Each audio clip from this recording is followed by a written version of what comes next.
Find the sum of squares of first 11 natural numbers.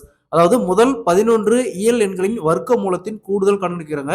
முதல் 11 இயல் எண்கள்லாம் 1 plus 2 plus 3 plus 4 plus up to 11.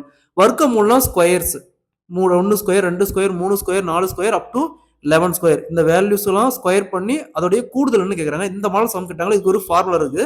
அதாவது n into n plus 1 into 2n plus 1 divided by 6. இங்க n அப்படிங்கிறது last number என்னது 11. அப்போ 11 into 11 plus 1 12 into இங்க 2n. அப்ப 2 into 11 22. 22 plus 1 23 வகுத்தல் என்ன இருக்கு 6. அடுத்தது 12 ஆறால் கேன்சல் பண்ணலாம் 2. ஸோ இங்க 11 into 2 into 23. இது அப்படியே பெருக்கணுமா 506. ஸோ அப்போ முதல் 11 இயல் எண்களின் வர்க்க மூலத்தின் கூடுதல் 506. Option A is the correct answer. இதே மாதிரி எந்த சம் பாருங்க, முதல் 10 இயல் எண்களின் வர்க்க மூலத்தின் கூடுதல் கணக்கு கேட்கிறாங்க. இதே மாதிரி தான் இந்த கொஸ்டினும். இதே ஃபார்முலா அப்ளை பண்ணி இந்த சம்ம சால்வ் பண்ணிக்கிற ஆன்சரை கமெண்ட்ல போடுங்க.